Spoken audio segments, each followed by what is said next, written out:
Hello friends, जय हिंद। आज हम इंडियन पॉलिटी के अंतर्गत भारत के विभिन्न पदाधिकारियों जो संवैधानिक पद हैं उनके बारे में हम देखें, जिसमें नियंत्रण महालेखा परीक्षक, अटॉर्नी जनरल जिसे महान्यायवादी कहते हैं, एडवोकेट जनरल, सॉलिसिटर जनरल, इन सब के बारे में देखेंगे और उनका कार्य क्या है और किन के प्रति उत्तरदायी होते हैं।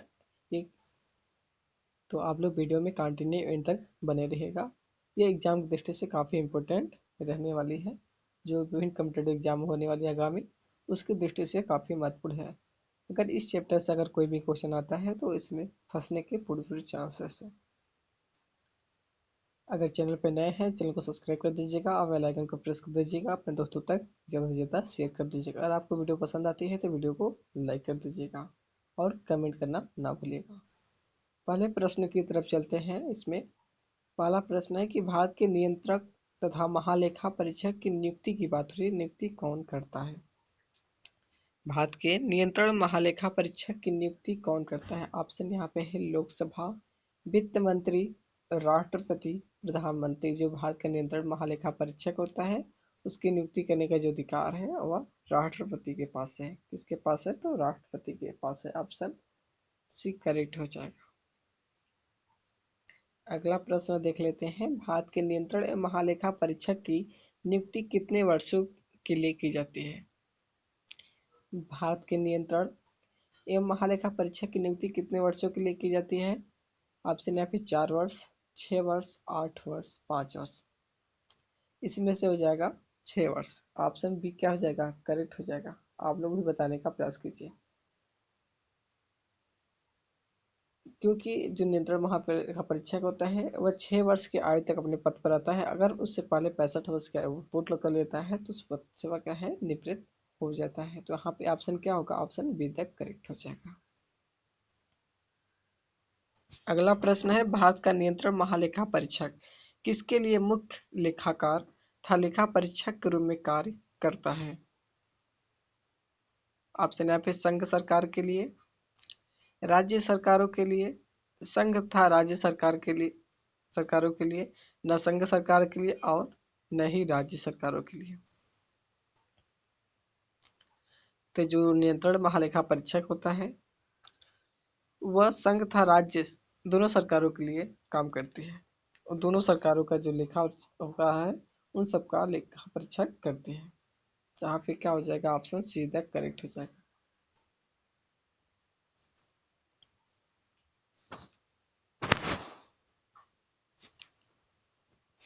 अगला प्रश्न है, कौन भारत का कंसोलिडेटेड फंड का नियंत्रण या पर्यवेक्षक करता है? नियंत्रण एवं पर्यवेक्षक करता है। ऐसे सब लोग बताना है क्या हो जाएगा। ऑप्शन यहाँ पे है। ऑप्शन है कि भारतीय वित्त मंत्री, भारत के नियंत्रक एवं महालेखा परीक्षक, संसद, इनमें से कोई नहीं। तो इसमें से क्या हो जाएगा? कंसोलिडेटेड फंड का नियंत्रण करने का कार्य को जो करता है वह भारत के नियंत्रक एवं महालेखा परीक्षक करते हैं। तो ऑप्शन बी करेक्ट हो जाएगा। क्या हो जाएगा? करेक्ट। अगला प्रश्न है, नियंत्रण एवं महालेखा परीक्षक प्राथमिक रूप से संसद की निम्नलिखित में से किस समिति से जुड़ा है? जो नियंत्रण महालेखा परीक्षक है वह किस समिति से जुड़ा है? ऑप्शन यहाँ पे है लोक लेखा समिति, लोक लेखा समिति, सार्वजनिक उपक्रम समिति, प्राक्कलन समिति। सभी विकल्प सही है। तो जो नियंत्रण महालेखा परीक्षक होता है वो प्राथमिक रूप से संसद की जो समिति की बात हो रही है तो वहाँ पर लोक लेखा समिति हो जाएगा। ऑप्शन ए द करेक्ट हो जाएगा। Option A the correct. अगला प्रश्न है, भारत का नियंत्रण महालेखा परीक्षक अपना प्रतिवेदन देता है। किसी अपना प्रतिवेदन देगा? ऑप्शन यहाँ बताना है। किसी अपना प्रतिवेदन देता है। ऑप्शन है फिर राष्ट्रपति, वित्त मंत्री को, प्रधानमंत्री को, लोकसभा अध्यक्ष को। तो बात का जो नियंत्रण महालेखा परीक्षक अपना प्रतिवेदन देने का कार्य किसे करेगा? तो राष्ट्रपति का। और राष्ट्रपति के सम्मुख अपना प्रतिवेदन रखता है। तो ऑप्शन क्या होगा? ऑप्शन ए द करेक्ट हो जाएगा। अगला प्रश्न है, निम्न में से किस सेवानिवृत्त पदाधिकारी को सरकार के अधीन किसी पद पर नियुक्त करने का प्रवर्जना है? इनमें से बताना है कि सेवानिवृत्त जो पदाधिकारी है उसको सरकार के अधीन किसी भी पद पर नियुक्त करने पर वर्जना है, नियुक्त नहीं करना है। यानी ऑप्शन यहाँ पे सर्वोच्च न्यायालय का मुख्य न्यायाधीश, भारत का महान्यायवादी, solicitor general of India, controller and auditor general. तो यहाँ पे क्या हो जाएगा, यहाँ पे हो जाएगा कंट्रोलर एंड ऑडिटर जनरल, जिसे हम महालेखा नियंत्रण परीक्षक कहते हैं। तो ऑप्शन क्या होगा, डी करेक्ट हो जाएगा। अगले प्रश्न की तरफ चलते हैं। सर्वोच्च न्यायालय, निर्वाचन आयोग, संघ लोक सेवा आयोग, नियंत्रण महालेखा परीक्षक का कार्यालय जैसे संस्थाओं में एक लक्षण समान है, वह क्या है? यानी कि सर्वोच्च न्यायालय, निर्वाचन आयोग, संघ लोक सेवा आयोग, नियंत्रण महालेखा परीक्षक जो कार्यालय, उसमें कौन सी इन संस्थाओं में क्या लक्षण समान है? ऑप्शन यहाँ पे वे संवैधानिक संस्थाएं हैं, वे विभिन्न विधानमंडल द्वारा नियंत्रित है, वे संविधानेतर संस्थाएं हैं, वे परामर्शदात्री संस्थाएं हैं। तो ये सब क्या है, संवैधानिक संस्थाएं। इनका उल्लेख क्या है, संविधान में किया गया है। तो ऑप्शन क्या हो जाएगा, option first is the correct हो जाएगा। ये सब क्या है, संवैधानिक निकाय है, ये संवैधानिक संस्थाएं हैं। अगला प्रश्न है, भारत के नियंत्रक एवं महालेखा परीक्षक लोक लेखा और जो लोक लेखा होता है संबंधी रिपोर्ट किसको प्रस्तुत करते हैं? लेखा जोखा का जो संबंधी रिपोर्ट है किसे प्रस्तुत करेंगे? ऑप्शन यहाँ पे ऑप्शन है सर्वोच्च न्यायालय के मुख्य न्यायाधीश, राष्ट्रपति, वित्त मंत्री, दो राष्ट्रपति दिया है। तो ऑप्शन यहाँ पे बी हो जाएगा करेक्ट, राष्ट्रपति के समक्ष। अगला प्रश्न है, भारत के नियंत्रक एवं महालेखा परीक्षक को पद से केवल किसके द्वारा हटाया जा सकता है? इसको पद से किसके द्वारा हटाया जा सकता है? ऑप्शन यहाँ पे है, ऑप्शन देख लेते हैं। भारत के मुख्य न्यायमूर्ति के परामर्श से राष्ट्रपति द्वारा, भारत की संसद के दोनों सदनों में संबोधन के उपरांत राष्ट्रपति द्वारा, उच्चतम न्यायालय के मुख्य न्यायमूर्ति द्वारा, संघ के मंत्रिमंडल के परामर्श से राष्ट्रपति द्वारा। तो यहाँ पर हो गया क्या, भारत की संसद के दोनों सदनों में संबोधन के उपरांत राष्ट्रपति द्वारा क्या है, इसे इसके पद से हटाया जा सकता है। अगले प्रश्न की तरफ चलते हैं। अगला प्रश्न है, भारत के अटॉर्नी जनरल की नियुक्ति कौन करता है? अब हम देख लेते हैं महान्यायाधीश, नियंत्रण महालेखा परीक्षक को हमने देख लिया, उनका कार्य देख लिया, उनका प्रतिवेदन किस समिति में है। अब देख लेते हैं महान्यायवादी, अटॉर्नी जनरल के बारे में।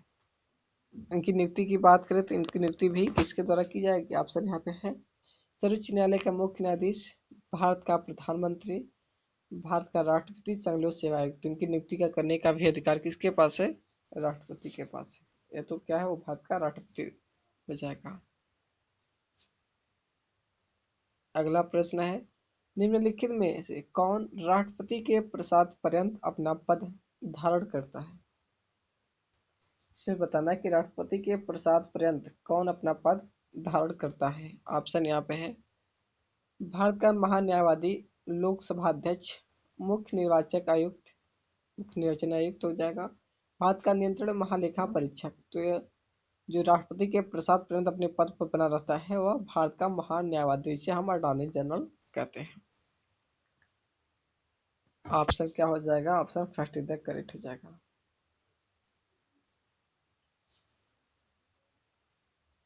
अगला प्रश्न है, निम्नलिखित में से किसको हटाने का अधिकार संसद को नहीं है?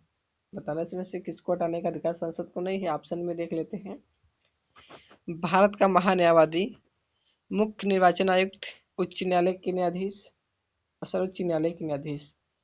तो जो सर्वोच्च न्यायालय के न्यायाधीश को भी संसद महाभियोग लगाकर हटा सकती है जब उसमें कदाचित त्रुटि सिद्ध हो जाए तो। लेकिन जो भारत का महान्यायवादी है जिसकी नियुक्ति राष्ट्रपति के द्वारा की जाती है उसको संसद हटाने का कार्य नहीं कर सकती। तो ऑप्शन क्या हो जाएगा, भारत का महान्यायवादी, अटॉर्नी जनरल। इसे क्या है, भारत के किसी भी न्यायालय में सुनवाई करने का अधिकार है।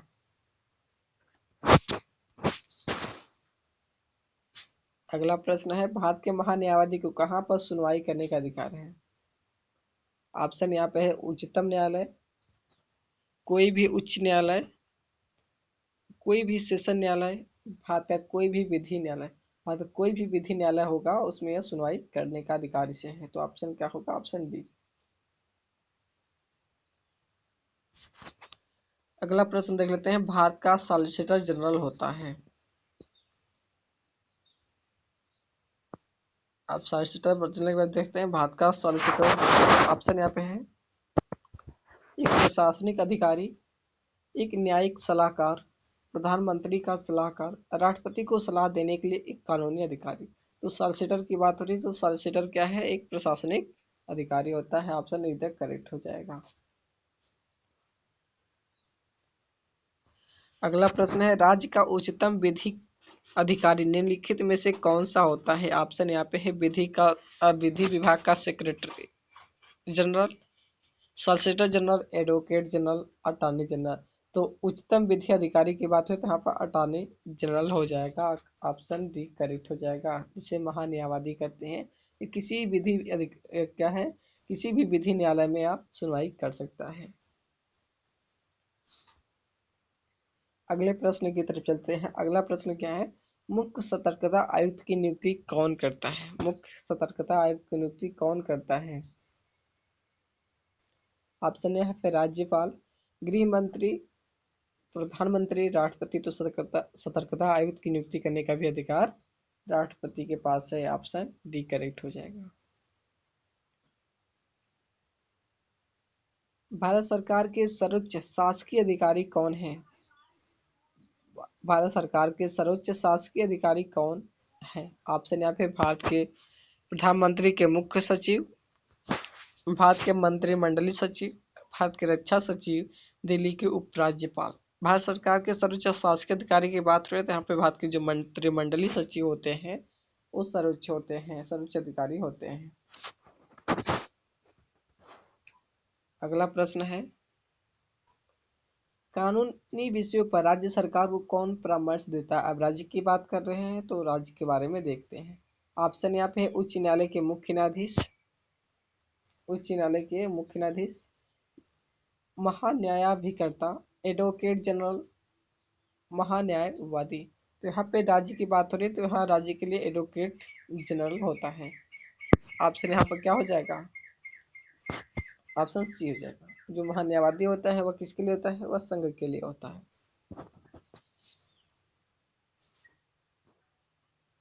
अगला प्रश्न है, संसद में अपनी राय देने के लिए किस अधिकारी को आमंत्रित किया जाता है? ऑप्शन यहाँ पे है, भारत का नियंत्रक एवं महालेखा परीक्षक, भारत का मुख्य चुनाव आयुक्त, भारत का मुख्य न्यायमूर्ति, भारत का भारत का महान्यायवादी। तो यहाँ पे भारत का जो महान्यायवादी है उसे बुलाया जाता है। ऑप्शन क्या होगा? ऑप्शन डी करेक्ट हो जाएगा। अगला प्रश्न है, निम्नलिखित में से किसे भारत सरकार का मुख्य कानूनी सलाहकार भी कहा जाता है?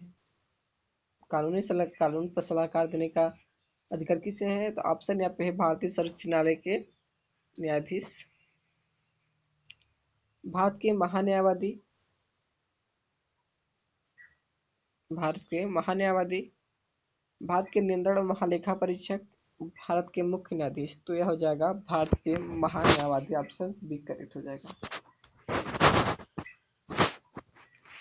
अगला प्रश्न है, निम्नलिखित में से किसे संसद के दोनों सदनों में बोलने, अन्य कार्यवाही में सम्मिलित होने तथा किसी भी संसदीय कमेटी का सदस्य होने का अधिकार तो है परंतु उसे वोट देने का अधिकार नहीं है? आपसे बताना है वह कौन है जिन्हें संसद में बोलने का अधिकार है, सम्मिलित होने का अधिकार है कार्यवाहियों में, संसदीय कमेटी में सदस्य होने का अधिकार है, लेकिन वोट देने का अधिकार नहीं।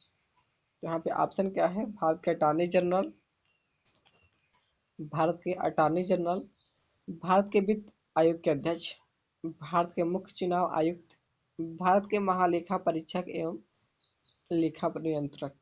तो भारत के अटॉर्नी, जिसे महान्यायवादी कहता है, वह संसद के किसी भी सदन में बोल सकते हैं, उनकी कार्यवाही में सम्मिलित हो सकते हैं, लेकिन वोट देने का अधिकार इन्हें नहीं है।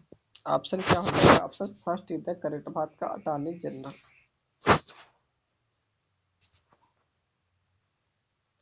अगला प्रश्न है, संविधान के किस अनुच्छेद के अंतर्गत राष्ट्रपति द्वारा भारत के महान्यायवादी की नियुक्ति की जाती है। किस आर्टिकल में व्यवस्था की गई है कि महान्यायवादी की नियुक्ति राष्ट्रपति के द्वारा की जाएगी? तो यहाँ पे बताना है आप लोग को।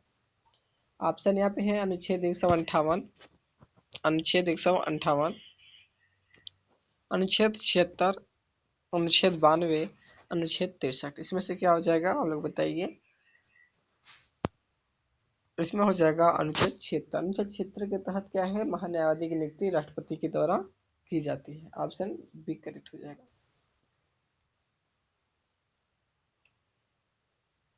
अगला प्रश्न है, देश का प्रथम विधि या प्रमुख विधि अधिकारी कौन होता है?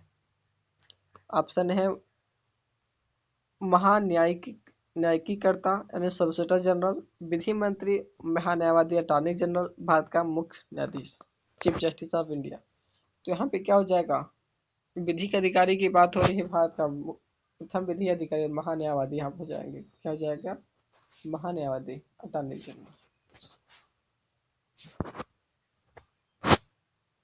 अगला प्रश्न है, निम्नलिखित में कौन सा एक भारत के नियंत्रण महालेखा परीक्षक का कार्य नहीं है? इसमें बताना है कि महालेखा परीक्षक कार्य नहीं है। ऑप्शन यहाँ पे आकस्मिकता निधि और लोक लेखाओं से संबंधित केंद्र एवं राज्यों की लेन देन की लेखा परीक्षा करना, रक्षा लेखाओं का संकलन करना, सरकार द्वारा वित्त पोषित संस्थाओं के लेखाओं की परीक्षा करना, राज्यों की लेखाओं का संकलन करना। तो यह भारत के नियंत्रण महालेखा परीक्षक का कार्य नहीं है पूछा है, तो यहाँ पे रक्षा लेखाओं का संकलन करना इसका कार्य नहीं है। ऑप्शन क्या हो जाएगा? Option B. अगला प्रश्न है, भारत के नियंत्रण महालेखा परीक्षक निम्नलिखित में से किसकी प्राप्तियों और व्यय की लेखा परीक्षा नहीं करते हैं? इसे बताना है किसकी लेखा परीक्षा नहीं करते। ऑप्शन यह है सरकारी कंपनियां, राज्य सरकार, स्थानीय निकाय, केंद्र सरकार। तो जो नियंत्रण महालेखा परीक्षक होता है सरकारी कंपनियों का भी लेखा व्यय रखती है, राज्य सरकार का भी, संघ सरकार है, केंद्र सरकार का भी, लेकिन स्थानीय निकायों का ये लेखा परीक्षा नहीं करते हैं। तो ऑप्शन क्या हो जाएगा? ऑप्शन सी करेक्ट हो जाएगा। अगला प्रश्न है, निम्नलिखित में से कौन सा अधिकारी है जो भारत सरकार के वित्तीय लेन देनों के लेखाकरण के लिए जिम्मेदार होता है? ऑप्शन यहाँ पे अध्यक्ष वित्त आयोग, महालेखा नियंत्रक, नियंत्रण एवं महालेखा परीक्षक, वित्त सचिव। तो यहाँ हो जाएगा नियंत्रण एवं महालेखा परीक्षक करेक्ट हो जाएगा सी। अगला प्रश्न देख लेते हैं, भारत के नियंत्रण एवं महालेखा परीक्षक, भारत के नियंत्रण एवं महालेखा परीक्षक द्वारा प्रस्तुत प्रतिवेदन के आधार पर कौन समिति कार्य करती है? ऑप्शन यहाँ पे विशेषाधिकार समिति, सरकारी उपक्रम समिति, प्राक्कलन समिति, लोक लेखा समिति। तो यहाँ पे क्या हो जाएगा? लोक लेखा समिति करेक्ट हो जाएगा।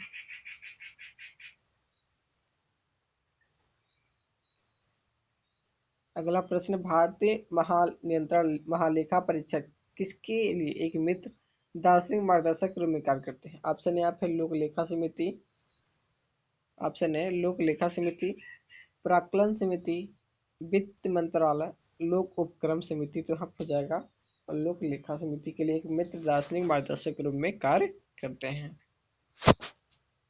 अगला प्रश्न है, नियंत्रण महालेखा परीक्षक द्वारा की गई टिप्पणियों पर कार्यवाही करने की अंतिम जिम्मेदारी निम्नलिखित में से किसकी है? नियंत्रण महालेखा परीक्षक द्वारा दी गई टिप्पणियों पर कार्यवाही करने की जिम्मेदारी किसके पास है?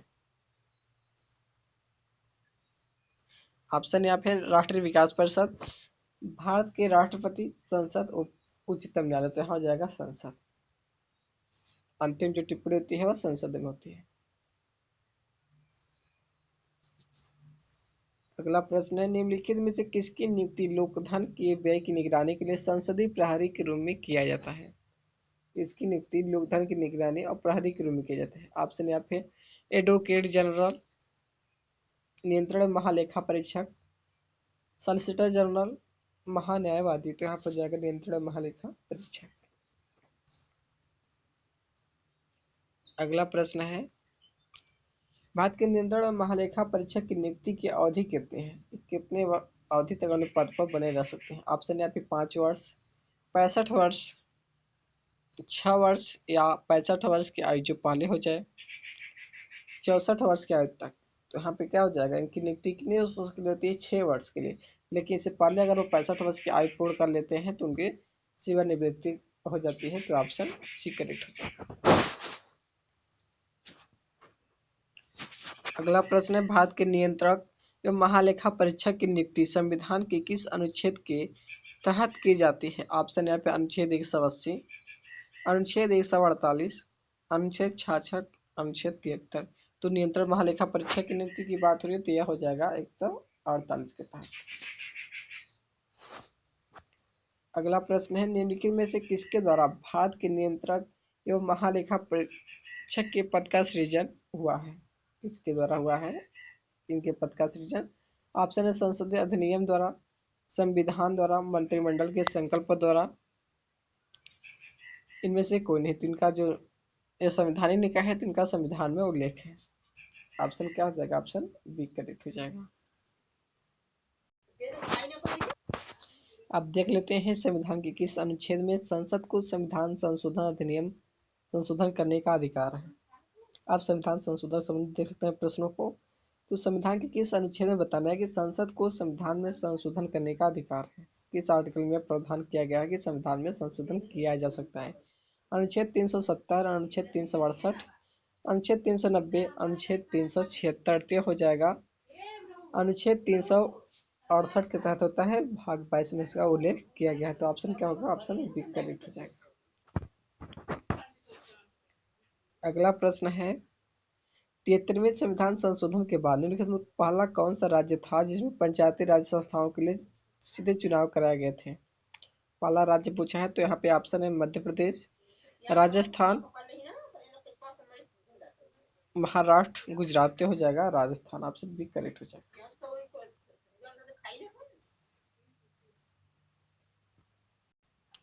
अगला प्रश्न है, निम्नलिखित में से कौन सा संविधान संशोधन यह बताता है कि ग्राम पंचायतों में 1/3 सीटें महिलाओं के लिए आरक्षित होनी चाहिए? ऑप्शन यहाँ पे 81वां संविधान संशोधन, 84वां, 71वां, 73वां। इसमें बता, इसमें से क्या हो जाएगा, तो 84वां संविधान संशोधन। क्या हो जाएगा, 84वां। अगला प्रश्न है, किस संवैधानिक संशोधन अधिनियम द्वारा भारत में मतदान की आयु 21 वर्ष से घटाकर 18 वर्ष किया गया? ऑप्शन यहाँ पे 48वां, 57वां, 61वां, 63वां। तो ये हो जाएगा 61वां संविधान संशोधन में किया गया था। ऑप्शन सी करेक्ट हो जाएगा। अगला प्रश्न है, किस संवैधानिक संशोधन को ने मूलभूत अधिकारों के ऊपर निर्देशक सिद्धांत का आधिपत्य दिया? ऑप्शन यहाँ पे 42वां संशोधन, 16वां, 44वां संशोधन, 25वां संशोधन। किसके संशोधन द्वारा हुआ था? तो यह हो जाएगा 42वें संशोधन द्वारा। अगला प्रश्न देख लेते हैं। अगला प्रश्न क्या है, 97वां संविधान संशोधन बिल मंत्रिपरिषद को कितने प्रतिशत सीमित करने के लिए जारी किया गया? जो 97वां संविधान संशोधन था मंत्रिपरिषद को कितने प्रतिशत सीमित करने के लिए किया गया था? ऑप्शन यहाँ पे 10, 8, 12, 15। तो हो जाएगा 15%। कितना हो जाएगा, 15%। ऑप्शन डी करेक्ट हो जाएगा। अगला प्रश्न, गोवा राज्य का निर्माण किस संविधान संशोधन के द्वारा हुआ? गोवा राज्य का निर्माण किस संविधान संशोधन के द्वारा हुआ? ऑप्शन यहाँ पे 92वां, 58वां, 56वां, 73वां। तो 56वां संशोधन के तहत हुआ था इनका निर्माण गोवा का। अगला प्रश्न है, भारत सरकार द्वारा प्रिवी पर्स को लाभों को किस वर्ष समाप्त कर दिया गया? ऑप्शन है पे 1947, 1971, 1969, 1975। तो यहाँ पे क्या हो जाएगा, 1971। ऑप्शन बी तक करेक्ट हो जाएगा।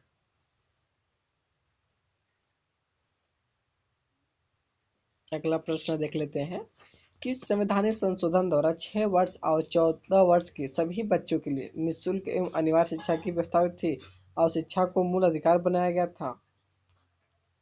ऑप्शन है पे 86वां संशोधन, 63वां संविधान संशोधन हुआ था, 73वां, 83वां। तो यहाँ पर हो जाएगा 86वां संविधान संशोधन के बाद 6 से 14 वर्ष के आयु के सभी बच्चों के लिए क्या निःशुल्क व अनिवार्य शिक्षा व्यवस्था और उनको शिक्षा को क्या है मूल अधिकार बनाया गया। तो ऑप्शन क्या हो जाएगा, ऑप्शन ए द करेक्ट हो जाएगा। अगला प्रश्न, आधुनिक समय में विधि का एकमात्र साधन है। ऑप्शन ए प्रथा, धर्म, शासन, विधानमंडल। तो हो जाएगा जो कानून बनाने का इस टाइम जो आधुनिक साधन है वह सिर्फ विधानमंडल है। ऑप्शन डी करेक्ट हो जाएगा, इसी के माध्यम से कानून बनती है। अगला प्रश्न, संविधान में संशोधन नहीं किए जा सकते। संविधान बताना संशोधन नहीं किए जा सकते। ऑप्शन ए पर लोकसभा व राज्यसभा के साधारण बहुमत से, संसद सदस्य के 2/3 बहुमत से, संसद सदस्यों के 2/3 व राज्यों के 1/3 बहुमत से, जनमत संग्रह से। तो जनमत संग्रह से संशोधन नहीं होता है संविधान में। तो ऑप्शन क्या होगा, डी करेक्ट हो जाएगा। अगला प्रश्न है अगला प्रश्न है कि भारतीय संविधान की प्रस्तावना में धर्मनिरपेक्ष शब्द जो है शब्द किस संशोधन द्वारा जोड़ा गया था।